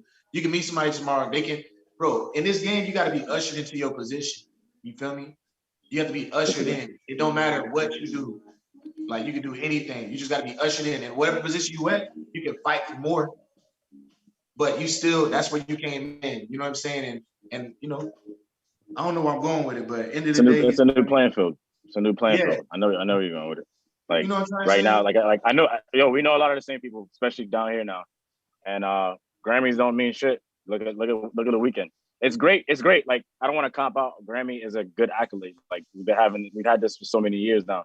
But you really gotta let accolades not tell you where you've been in the industry. If somebody like Kanye can piss on a Grammy 6 months ago and then like just accidentally win it because it's not an accident. Like if he's talented, he's talented. The crazy or not or whatever you want to say, an accolade just doesn't do enough to tell you that you're talented or not. You know what I mean? And we're in a world where the barrier of entry is dumb low. A lot of people who aren't talented are up there right now. So now we can't even measure success with. We knew we couldn't measure success with money, but there's like no standard right now for like who is really talented and who's not. Like I feel bad for A&Rs right now. They're like walking around like, well, shit. I mean, like there's record companies who have 2 sides to the record company. Like, oh, these are social media people who will blow up, and these are classical, conventional ways that people blow up. And like, they're literally like, well, shit, that blew up on TikTok, and it doesn't mean a damn thing, but it blew up and it has numbers. So then, boom, they're successful. You know what I mean? And then you got like what you're doing right now. It's like, yeah, the classical way is gonna move, but how do we measure you not being successful? You don't have a Grammy, sir. I'm sorry. Like you don't have this feature. You don't have this and that. It's like the barrier of entry is low. So just as long as you stay the course and know that you're talented, like you got to keep moving with that material. Like, when Ace is talking about like his social media, like I don't consider myself a photographer, but I know a lot of damn shit about photography. Right. You know what I'm saying? I can shoot my own photo. I shoot a lot of that shit. If you go to my page, I shot all that shit. And if I didn't, I stole a photo and I edited the shit myself. I did the whole creative side of it. You know what I mean? So I know what I know how to do. I'm perfectly confident in anything that I do. Do I know I'm not the best? Obviously, we got crazy scale to compare right now. But let me get to hundreds of thousands of followers, millions of followers, and they got a lot to see now. They're gonna go to the page and be like, "What the hell is it? Why wasn't he famous before?" You know. So it's like I'm just maintaining confidence in whatever you do, because if you know you're good at it, right? In a sense where you can tell the difference between starting yesterday and having confidence and like, yeah, I've been doing this forever. But now you have the fight between you being talented and then like now we have 7.7 billion people on the planet and everybody wants to be famous. Before it used to be selective, like, yo, these are the funny comedians. And that was it. Not like everybody's damn well funny on Instagram and we'll pick and choose who's funny on, you know, whatever platform that dies out and then shows up as TikTok. You know what I mean? So it's just like, you got to play your cards right now. Like, do creative shit like that. So you're not spending time thinking, damn, I don't have a Grammy yet, but I know people who do. Like Kanye just pissed on it. He pissed on a Grammy. It's not important. It's just a good little accolade to say that, look, I have 20 of them. Kind of what you're saying, Demo, bro, because you know what? It is important because, bro, Grammy is the highest. It's kind of like the Nobel Peace Prize for musicians, right? Yeah. Even if you don't need a Nobel Peace Prize, that's an important staple in time. And I think that like everybody deserves that type of recognition. Not saying that it matters all the way for me, but bro, I definitely want one. You know what I'm saying? No, that's what I'm saying. It's like not to comp out to not to comp out to say you shouldn't want a Grammy. It's more so in 2021 and 2020, it's a different type of success to get a Grammy than it was even 10 years ago. Like there's people right now, like I have a bunch of people who I know who have just writing credits on something that was not considered a good record. Like it was just a high paying record, a high stream record, but they have a Grammy. So it's like the fact that somebody could just have credits and have a Grammy, it's like, it just changes everything, because then it's like now that main artist that was the performer gets the Grammy because the performer is actually the one that actually brought the record to where it was. Or was it just the writing and the performer is garbage and their voice is notable and they got a Grammy? It's like, I wouldn't say comp out. It'd be great to get a Grammy too. I'm not gonna comp out. It's just the fact that like, when you see the world moving in the direction it's moving, it's like, don't go with the idea that, damn, like, okay, well, I still don't have one. Okay, I still don't have one. I'm not there. It's like, no, you're there. It's just the classic route to get one is not, it's that route is not there anymore. Or it's like less traveled now, right? Everybody's going this other way to get a Grammy. So it's like, no, not to comp out. So there is no counter, because you're right. It's important. It's just spend less time thinking, damn, I don't have one, so there's no way I made it yet. It's like, though, there's little kids right now who don't know a damn thing about music that have a Grammy right now. It's crazy. It's crazy. The barrier of entry is low as hell. So I spend less time thinking like, damn, I don't have this accolade, and more like, damn, I didn't even try yet.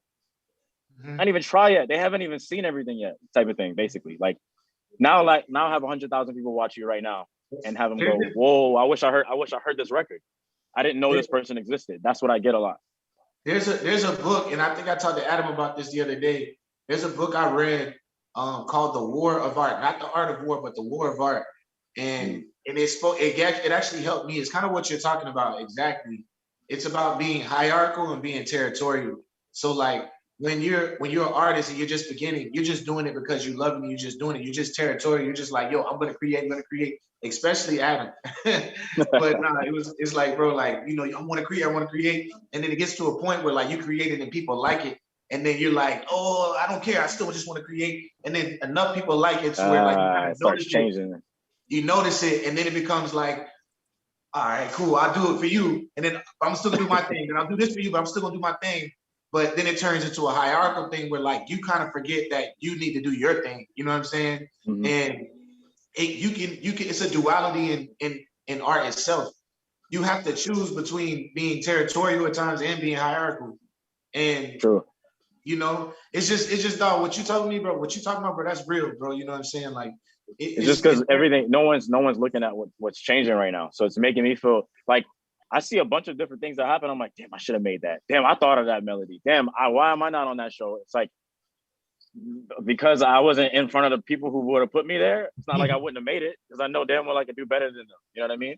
But it's just the fact that like we don't know who's talented until we, or let's say right now, the argument on the internet is like people arguing their perspectives instead of just like talking about what the basis of something that, like the basis of what it means to be good at something is. You know what I'm saying? So now everybody's using their opinion of what's good about something as the fact, if that makes sense.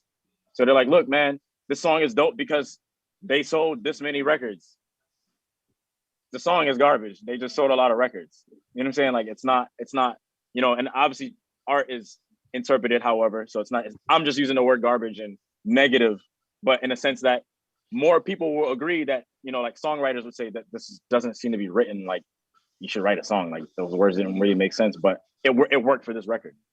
So it's like it's still art. It still can be accidental, and then that's how you attract that many people. Oh, people liked it because they gravitated towards the fact that, you know, maybe this wasn't conventionally written correctly, but it worked well for that record.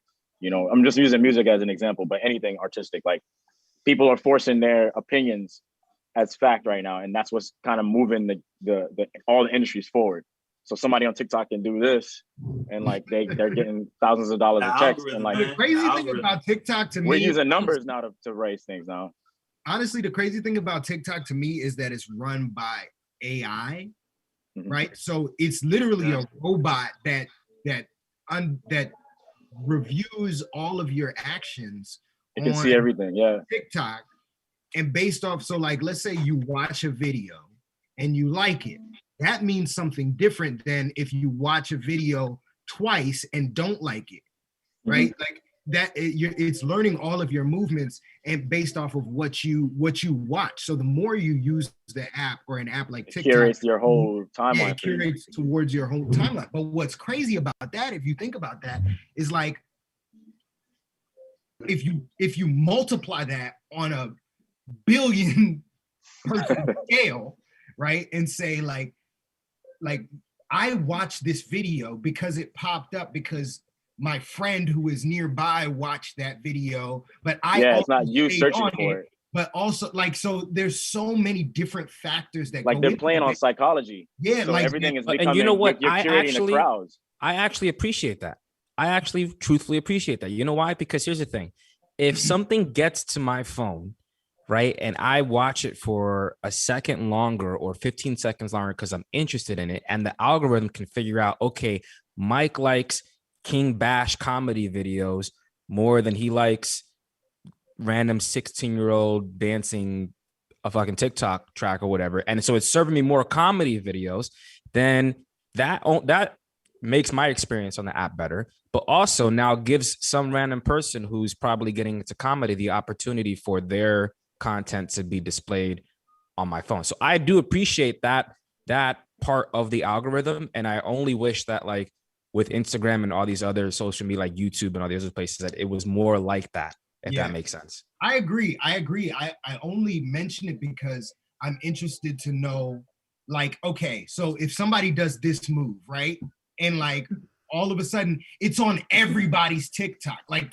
that, and like maybe I liked the move this much, but because billions of people also are influencing that video, they're gonna force your taste. Maybe it feels like I should like that thing a billion times more than it actually is. Like, so to what? That's what I'm saying. They're influencing taste now. It's like you can't say like. Oh, I see what you're saying. Is it because it's like they're talented, or is it because it's like some like hyper algorithm that is like exponentially? So people are spending less time on the talent and spending more time figuring out how to trip this the algorithm. AI.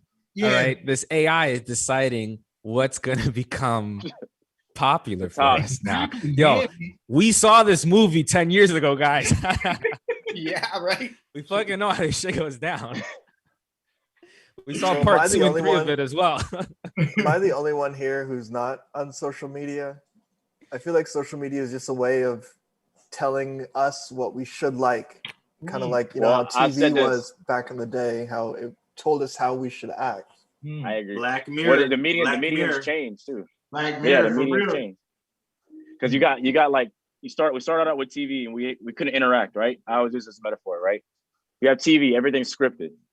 Let's just say it stopped in the 90s into the 2000s. And into the 2000s, we started getting something called reality TV. We're like, oh, it's people like us in a house. I've done that before. I've argued with people. And then you move on to like, oh, call in to vote for who you want to win. Like, damn, I can call in and change what's going on TV. It's not the same as like, you know, watching freaking Family Matters, right? And then as you move forward, it's like we started losing the TV because we wanted something even more real. We wanted like, damn, what is that celebrity doing in their real life? So then people started curating what would be scripted on TV on social media. And instead of you having to flip through only 70 channels or 1,000 channels, you got 7.7 billion people you can choose from, and whatever life you want to go to. So everything started moving from you can't control it to like you can control whatever you want to see now. Now that they know you can control whatever you want to see, they can control what you want to see by curating, like we said, curating all that content to you, right? So it's like, for example, I don't use Twitter. I have Twitter set up, but I think it's probably better if you have an audience instead of you just being a nobody on Twitter and just saying things that no one's going to see, right? But Instagram has an algorithm set where maybe it's not like TikTok where 1,000 people will see you immediately, but I can at least make content that'll pull some people in and it'll might favor me. And then like TikTok's on the other side of the spectrum where like you do that, it's not supposed to show 100 people. It's set to show 100,000 people because like you said, 100,000 people did it. So it's like, I'm half on social media, half off. I'm just using it because I know how to use it and I'm enjoying the expression side of it. But I only predominantly use Instagram. Like Facebook, that they started curating who sees it on Facebook. Only my local group sees it. People in my hometown see my Facebook. No one else sees Facebook. They don't even suggest friends that are like 2 miles away from me. So if I get on Facebook, I'm using it specifically to talk about people who live around, from high school or whatever, right? I get on Instagram because I know the crowd's bigger. I don't use TikTok only because people expect me to use TikTok, but I'm on other people's TikTok, right? So it's like, the reason I didn't use it is because I knew I didn't want to follow the trend too hard, but I'm also not like, oh, that's what the kids do. Like I'm watching every single thing, every single move. So it's like, I get what you mean. Like, why would you be on social media? Because it just feels like they're just swaying you to not engage in what you want to engage in daily. But at the same time, if you have true self-control, you can see right through the cracks. I'm like, I don't have to be on Instagram, but I don't have to post, but I know how to post. And like, I can write a funny caption or something cool. So it's like, I'll engage because I know, like you said, with photography, you're like, I'm not a photographer, but I know how to do it. So I'm going to put it up because I enjoy it. It's like, well, I'm not a social media connoisseur, but I know how to post a damn photo or a cool video, or I know how to do it. So it's like, why not? Right. I don't feel like I'm being forced. And then like I think June to August, I didn't post that on Instagram at all. And like a few months before August, I did like little teaser videos and people are like, why are you posting black screens on the story? Because I was like, I'm changing the game. I'm doing something that you wouldn't expect. People are annoyed as I probably got like 100 messages. Well, why is it a black screen? I'm like, because you never seen this before. It's a teaser. The minute I posted the photo and on August, like that whole like marquee of photos, everybody went crazy. Like in my local network, everyone crazy because they were like, yo, how do we know you were gonna post today? Because I was like, because I didn't post for a minute. I didn't have to. I didn't need to watch any of y'all shit. And like when I finally did it, it was like a movie coming out. And now everything I post has that effect. Now I didn't post in the last few days, and today I felt like, damn, I should get that post ready. Yes, that's such a funny. But I was like, hack. I don't need to do it. I don't need to do it. That's such a funny hack because every time you posted that black screen, I would always go back thinking something's wrong. Like, why isn't this loading? I would go back. And I think that because of that, it's been serving me your story more often now. Everybody clicked on that. Everybody. Everybody did it. Then I started doing white screens and they're like, where did black screens go? I'm like, you give a damn about 2 random color screens? Okay. This is working. You know what I'm saying? Like, people, even the loading shit, like that was just me trying to be as clever as I could. Like, what could I do to keep people watching the story? And they're like, yo, like people would be mad messaging me. I watched the whole damn story. Why'd you do that? Like, it was dope, but like, I was like, it was the loading shit. I like the loading screen. You waited for that. You waited for it to show up, and it's just a video, like your other videos you posted. No, right? You know so what it's just like? Your shit that said it was like it's for me. It's the for me. I was like, yo, I'm gonna do everything I can to break the internet without the internet knowing. Like, I was like, yo, why did I scroll and see it's the shirt for me. It's the unbothered for me. I was like, yo, I'm people. You can make a trend and for a whole week it blows up. So I was like, this is my caption. It's the for me. It's the for me. For me, it's the. And I was like, somebody's gonna read this and be annoyed as hell. And I was just like, yo, but you wrote it backwards, like you flipped it around, like it's. I think that what's like, important. That's all I'm thinking. What's important for us is that we all came up as S.I.H.K brothers. We all went to high school and we're on the same era. We all came up at a time where we created art for the purpose of art and not for validation. And social media didn't exist in the fashion that it does now. So our art wasn't influenced the way it is now by so many people. I'm really curious to see how the younger generation is going to deal with that. And I think for us, obviously, in the last decade, we've adjusted how we publish stuff to how it's going to fit social media. So now I feel like personally for me, art-wise in the last year or 2 years, it's been how do we get back to senior year of high school, where we literally just took a camcorder and created something. Where were we publishing that, bro? We didn't have YouTube. We didn't have nothing, really. We weren't publishing. We had MySpace, but like you couldn't publish videos on MySpace, like we literally just created to create and then like showed it to each other on a SiHK or whatever, So I feel like it's like a challenge of like, how do you get back to that now? That level there. I mean, it looks like some people are moving back. Yeah, facts. Well, that's what was so crazy because early in the fall, it was when I had the idea to bring everybody on to the show and actually make this happen, because I just had this experience that like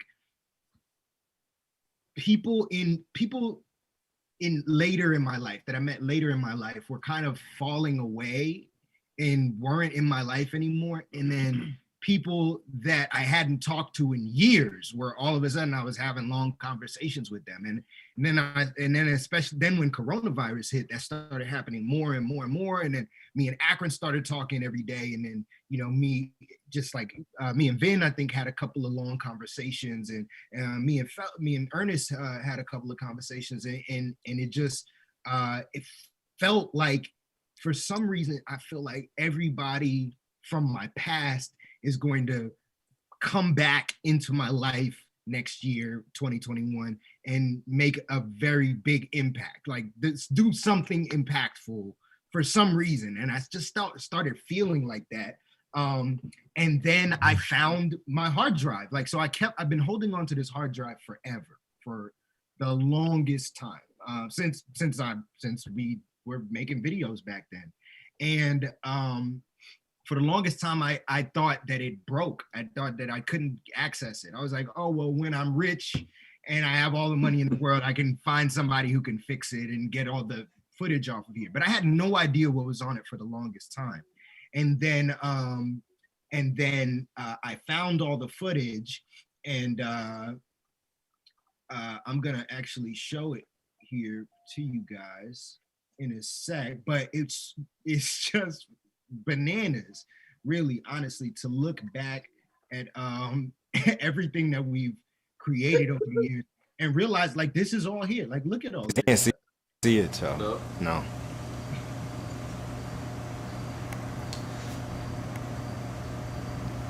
What inspired me to create music was just listening to it over time and time as a dancer, as a martial artist, when I was very young. World. Wise Espinal. Cool. And it's freezing.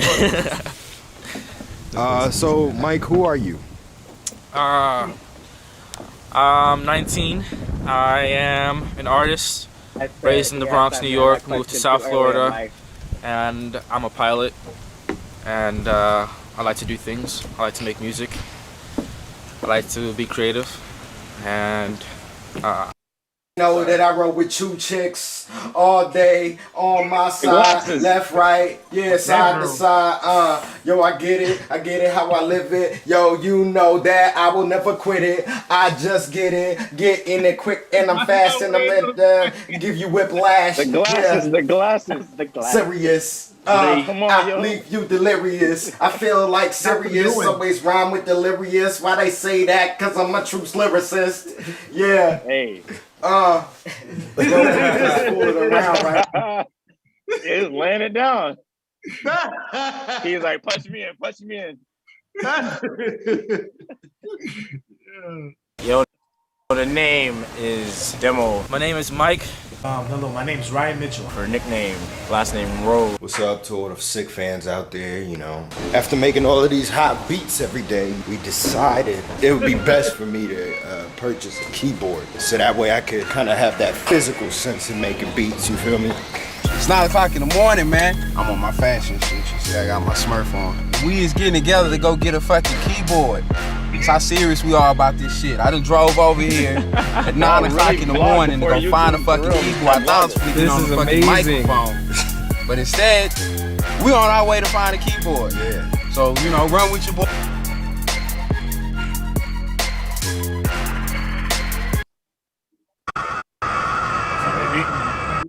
here. Yeah. I don't even know what we do. All right.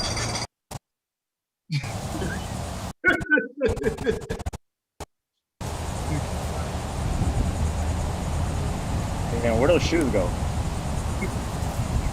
Oh, okay. I was not expecting that. Cause I don't want to do the stuff here that I'm gonna be doing. Like, we're gonna put a spot. Drew. Sick to me.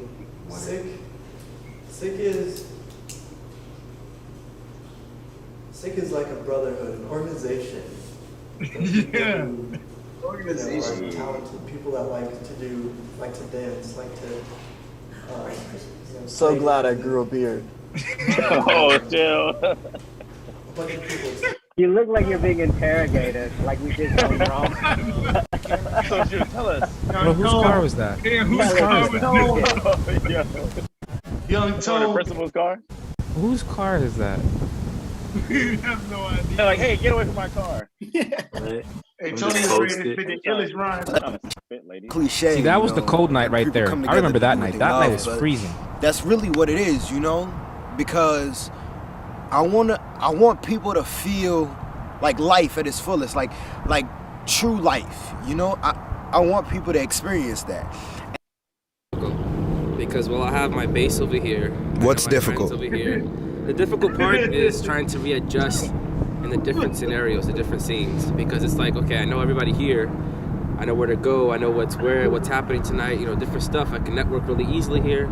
And then going to a new state, it's like, bam, you got to start over. I think what's really intriguing is the challenge of using everything that I learned here in that new state and taking it with me. Everything that I learned through SiHK, everything that I learned through Dreyfus, through my friends, and then taking that with me on the adventure of moving to a different state, you know?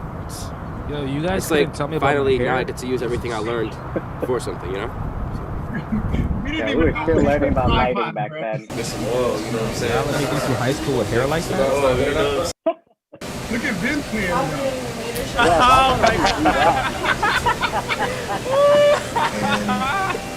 With a V at 3.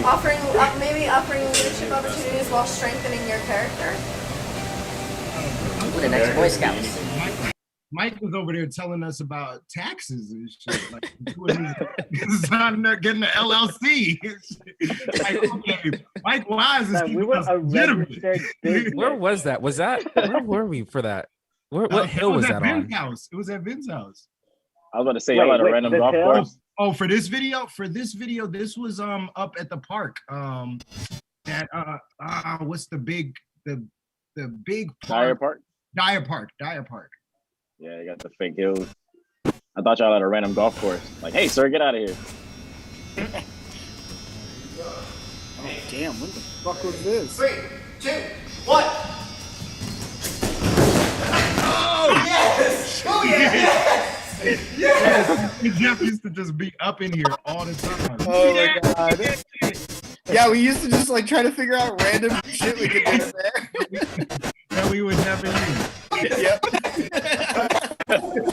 gotta be prepared. You never know when somebody's gonna do some shit like that. All right, so this is how Jeff got girls. Okay. Oh yeah. True. And then look how he's just walking away like he didn't. Like 2 steps. Actually, I'm just doing Hey, Jeff, hit one right now. Jeff, hit one right now. Man, I ain't got the knees for that shit. I always thought you were supposed to take like 2 steps. Oh, you can run all the way up that wall if you want. Let's go again. Oh, I thought one of y'all would make the noises right now.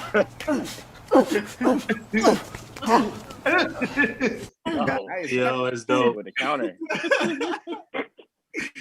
Wow. Yeah, somebody. Bro, I should can't call believe the you police found on this us. hard drive. Jeez. Man, this is Oh, crazy. I have all of this old stuff, man. It's crazy. Shit, and this isn't even half of it, honestly. My Jimi Hendrix looking ass. This is just some of a few of the things that I pulled. Oh no, here's one. Just stand there like. What? Ladies, I spent all my money on this junk. But yo, all right, so yo, check me out. Original Yo, you in here, you know, one-on-one sick, you know what I mean? what? First day, or like, nah, Good first day. Kango. This is like, we've been in here working on our albums for like weeks, dog. In this room, son, for weeks right now, son. So, yo, check me out right here. You got my man Artie, you got my man Demo, you got Wordsmith, you know what I mean? And right now, you got the 3 computers putting the heads together. You know what I mean? No homo, putting the heads together. You know what I mean? You know what I mean? Yo, son, you know what I mean? We working on some ill shit right now. You know, we got Vin on his music stuff. You know, Deontay doing his, like, mixing it and whatnot. You know, you got the little mic, Snowball. You know what I mean? Bunch of wires. That was the original Blue. Gangsta ass, you know what I mean? So right now, we doing some stuff right now. You know what I mean? We be back with you after all of this shit is done. You know what I mean? Got you. Peace, Sick Brothers out. Money and we just built this Oh giant my thing. God. Wait, hold on. We stand on top of it. Wait though. Wait, how does this shit end? It's the hat for me. The hat, sunglasses. That's got to be an album cover. That has to be an album cover. Go to the top left, click save as a screenshot. Please, please. That's a pizza pie. I love it. Yo, he Illuminati. Oh, you Exactly. Our next high school reunion, we're putting on the projector screen. Oh my God, yo. Put that on a shirt, my man. No, at our Yeah, I next need high some on a school shirt. reunion. Oh my Our gosh. next high school No. reunion. Kid, don't skip over that. I know there's been a lot of unsolved mysteries out there in the world of Dreyfus. So me and Anthony on a quest to find it. I'm gonna ask you 3 questions. How's that? You got 1 chicken on 1 question. the one guy in our school that you hooked up with, but not very many people know. No, I was just gonna ask how you knew about that. Yo, you can see this kind of content on freaking YouTube today. Show this. You're not showing this everyone, right? Fuck no. If you was to have a girl across school, who would it be? Even on the guys, I remember the girls like 3 to 1. And bitches is picky.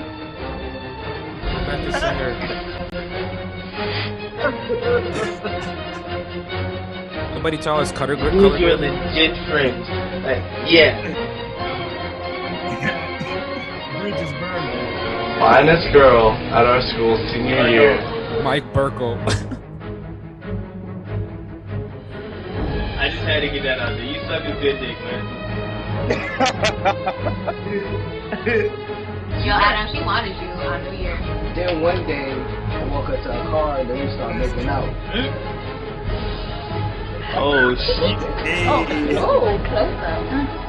You strike this girl going wild. Right. She got the towel, she got some ties. I mean, she likes to have a good time, but she's a nice girl. I wouldn't quite say she's a freak, no. Stupid. When you stick around people too long, they start to turn on you.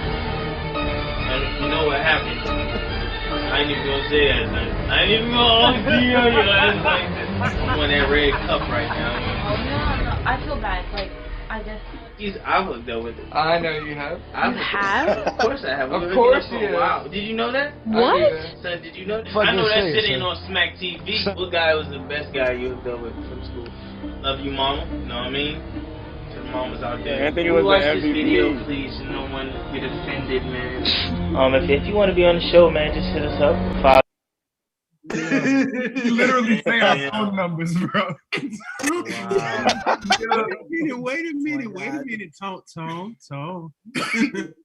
Talk to me. Yo, shit. you MVP, yo. Like, when were you pimping and for how long? And you took a really pimpish role. you saw the confidence exuded from that brother. Oh my gosh. I don't know if he was high, but he was definitely chilling. Dreyfus legend, man. Legendary. That's all I can say, man. I remember watching that video multiple times. I remember watching that video multiple times. Oh, for sure. God, man. Hey y'all, well, as we come up to wrap up, we're gonna launch the album. So everybody make sure you go. Ace Anderson, Akron Watson, The Devil's Advocate is out in in 2 minutes. It actually might be out for y'all Florida people. So your birthday? What's good, man? What's Yeah, going man. on, Good with man? that, yeah. You're Like 30, that's 2 you're minutes, 30. bro. Yeah, man. In a couple minutes, in 7 minutes, I will be 7 minutes, hitting yo. the big 3-0. Wow. Yeah. Yo, Wow. welcome to the club. Okay, Yeah, Adam. Right. I feel good, man. Come to the light side, my guy. Nah, it's crazy because like, you know, I've always dreaded my birthday. I've always been real anxious about my birthdays. Just like in high school, I've always lived far away from my friends, and I'm not really a planner. And so whenever my birthday came around, I've just always felt like everything was last minute, and then I didn't tell anybody, nobody planned anything, and I just kind of always felt like, you know, and then my parents never made a big deal about it. But actually, my wife was reminding me today that since I met her, you know, she knew I had just a lot of hangups about my birthday and just, you know, like my 18th birthday, I was like super sad. My dad, like I was waiting all day to do something with my dad. My mom was planning something for me, but I knew that my dad was gonna pick me up, and I thought he had this big thing planned. And then he came, and you know, we're in the car, and I'm like, oh, you know, my Aunt Judy is gonna go. They're going to dinner and getting some stuff, and then while we're driving back, my stepmom's like, you know, I don't really feel like doing anything. And then so my dad's like, okay, so we'll just go home then. He didn't ask me at all. We just went to the house, and then he was like, he came into my room. He's like, hey, Adam, you hungry? And I was like, oh yeah. He was like, all right, I'll go and run the Burger King. Got me a burger, got me some like a fish fillet or something like that. And I always remember that, like that was my 18th birthday. And I'm like, wow, this day doesn't mean anything to anybody. It's like, it's just another day, you know? And I kind of held on to that for years up until I was like 25. And I met G, and I was like, you know what? I'm really done like waiting around for people to do something for my birthday. You know, instead I want to do what I want to do for my birthday, and make it a day about me, or just about the achievements that all of my accomplishments, you know, the things that I've done, because it's hard. Life is hard, and getting through another year is no easy task. And so we should celebrate ourselves. And she gave me the brilliant idea of releasing your own project on your birthday. Like that's a great way to, like, you first of all, it spells all the shit. People know exactly what to get you. Buy my shit that I'm producing. Like, you know, and it takes away all the like, oh, like what if people don't show up, or like what if people don't care? It's like, no, I accomplished something. I finished something. I got it done. I got this project done, despite the fact that, you know, despite whatever. And so I'm really excited about this 30th birthday, especially, you know, getting Akron on board, like first selling him on the idea, because I came up with this, all of this 4 months ago, less than 4 months ago. And so for us to really be doing, this is our 11th week of the Devil's Advocate talk show, which I just want to pat you on the back, you know what I'm saying? Pat myself on the back for actually committing to doing this show every week. And then you guys are the first guests that we've had on the show. So we've actually made this thing happen. And we are actually, I got this motherfucker to release an album with me. Like, you know what I'm saying? A Broadway actor, I actually convinced Aaron Bird to come through and make a dope album with me, man. And like, and it hasn't been like just easy, but it has always been fun the entire way. It's been nothing but fun to create with this guy. And I'm so excited to create more, because like I would say 40% of the album is old songs, right? Old music that we came out with 10 years ago when we first met. And then it's only a few, 6 of the songs are that are newer. And so I'm really excited the fact that we've created these new songs and they're popping, like they are fire. And now that we have a language, you know, we have a language that we speak. in creating with each other. Chemistry. And so now when we release part 2 and 3 of The Devil's Advocate, this is just part 1. When we finally release part 2 and 3, I feel like number one, we'll have more time. So we'll be able to really, really work together in a really major way. But I'm also excited to create with you guys, man. Like I'm super excited to reconnect with you guys and everything that you're doing. You know, we're turning Sick Brothers into a record label. And so I'd love to talk to you guys about that and what, you know, what the plans will be for that moving forward. Striped Heart is doing so many productions. We're working on Blackout coming with Jeff. Jeff and I are working on Penny Candy, which is a period play that we're turning into a film from the 80s. And we got so much stuff coming, and I want you guys to be a part of it. I want you guys to know, whether or not you feel like a sick brother, like you are my brothers, you are like, for real, I hold you guys truly dear to my heart. And I'm so happy that you guys could be here with me as I bring in my 30th birthday. It's 1 o'clock. Thank you guys, y'all. Thank you. Appreciate it. Yeah, man, it feels good. It feels Happy birthday, brother. Congrats, man. Congrats, man. It's officially today. Yeah, man, it's officially today. Midnight. You just hit it right now. It is midnight. Happy birthday, Adam. Yeah, yo, cheers, bro. Happy birthday, my man. Hey, man. A sophisticated individual, hard knocks, man. Yeah. Yes, I remember that. Life. That's right. That's right. I mean, it's pretty undeniable, but that everybody here has been just utterly affected by you, by your presence.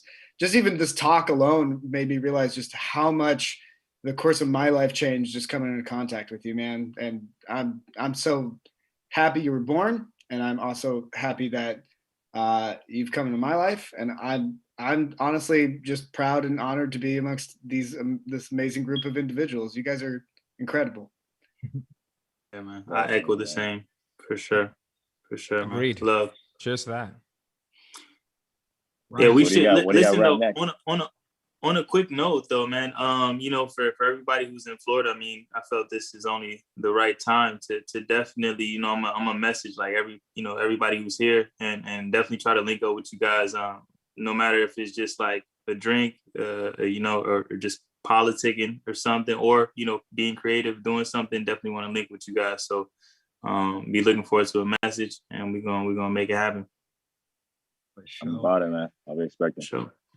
I'm gonna work with every last one of y'all, man. We're gonna all make money together. I want that to be known right now first. Love it. Love it. Actual factuals. Yes. Get it. What do we got? What do we got for the day, man? What do you got planned for the day? Today, right now. We're about to Both of y'all together right now. Y'all in the same Yeah. About to do this album. For the birthday. Check the stream numbers. We trying to get streams for this album, man. First and foremost, we got a live performance / album release party that's in what 6 hours, 7 hours. Yeah. Oh, y'all got work to do. 12 hours or something. It's in like It's in like 12 hours or something. But yeah, man, we just less than 24. And then after that, I fly right back to LA. I'm working with Left Lane Music Group and Source. Hey. Just you know, he engineered Megan's stuff, and they just won a Grammy over there. And I'm about to take my artist in there. I ain't even had. I used to be the artist. Now I got an artist. There's levels to this. You know, she writing songs for city girls who I don't even know who they are. Hey. What's a city girl? Blame that on Florida. Blame it on Florida. Yeah, man. Y'all gotta just kill it for the day. You already know. Word. Yeah, so we'll have links and everything for the album. You guys check it out. Should we play one song on here? Yes. Yes. Oh, yeah, let's go. Come on now. You want to play? I still play something good. Play that flame, bro. Play that flame. Bruh, just because It really is so damn good. Shit. Don't play it unless it's that flame. Play that flame. Play the one banger. We'll find this shit. The one banger. That one banger. Play that one banger. You just know. But don't play it though.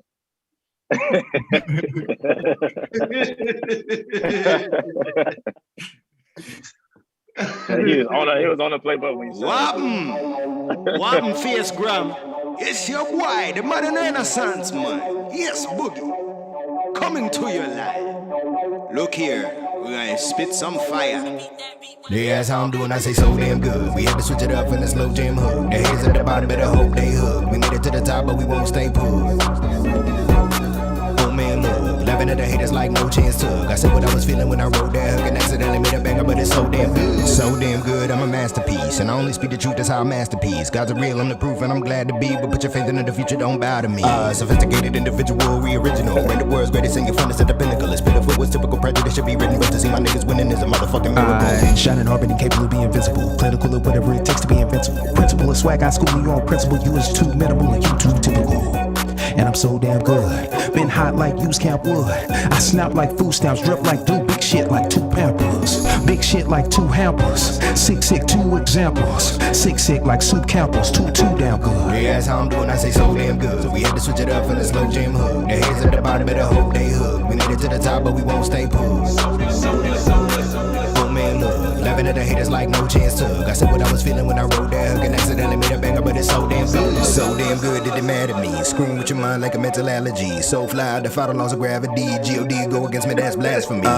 Parasitic, I'm so livid and prolifically flowing with no limit. I'm frigid with cold lyric. This mission is so vivid, diminish this whole gimmick. Bring a rap back to life despite I might kill it. Shit across my wife to build a life with it. She brought the gown I like because it's tight fitted. And she knows she got the glow when the light hit it. Star child bringing up life, giving night vision. I'm hard on myself like a fake in a white vision. I just want my one and my boy just like vision. Infiltrate, mobilize like a Christian white mission. Trip cause life vision. Up bigger life, giving light where it's like missing. Sound like money like teenagers like kissing. Sound like money right. Scrubbing hard to get my soul out. Sunny like you still get my money right. Play no game. Gang of being called and being paid. Pay the ball and call the shots damn good. For me to cease to be an even trade. Don't know the family damn well shit. Change to see we and have more lane. Something sick but so damn well put. Running through your hood like the big bad wolf. Blessing off from the sauce that exhaust tastes good. Cause we so damn good.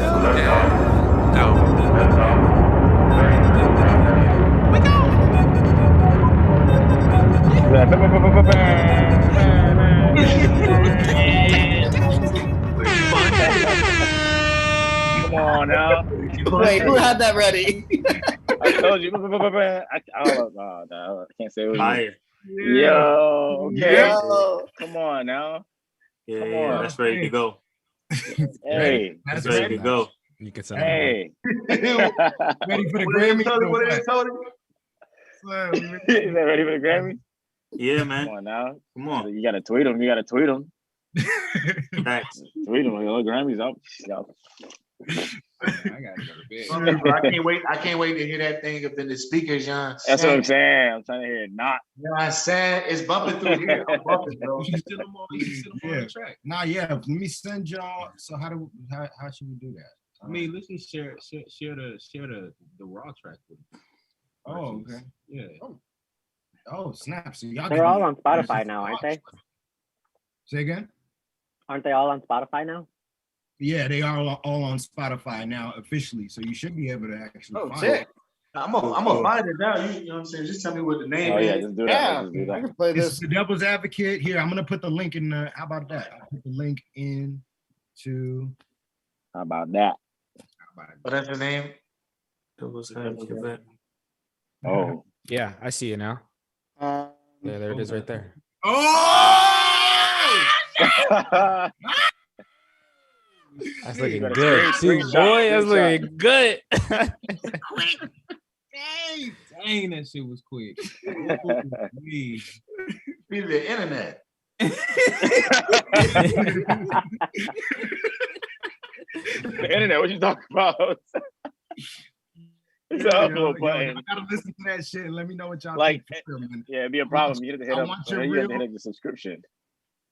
You know, like I don't know if y'all saw my post, but I don't consider my friends. I don't need my friends to be nice. You know, I consider my friends people to be honest with me. You know, I want my followers and my fans to be supporters. I want them to just say all good stuff about me. Like, that was great. That was great. I love it. But my friends, I just want them to be real. I want y'all to be real honest. So as y'all listen to the album, you know, let me know, text me, shoot me a DM or whatever. For sure. But yeah, man. But y'all, let's wrap this thing up. It's been so great to have y'all on the show, man. I'm so happy that we could actually make this happen, man. It's really cool to be able to reconnect with you guys, and I hope we get to do it again. I hope we can do it more often, but I hope we get to do this particularly again at some point. We'll find a good time that works for everyone. But it's I don't know if I'll have the time. You know what? You're busy down at Homestead? You can email his assistant. I'm gonna have enough time. Homestead keeping you busy down there? It definitely is, man, to be real with you, man. Them 2 kids. Farms, man. The It's farms. my home base, bro. I travel, do the tour, and come back home. But, you know, yeah, man. But what you were saying, Adam, man, but all love, bro. For sure. You already know. Well, Big brother out. Salute, man. Yo.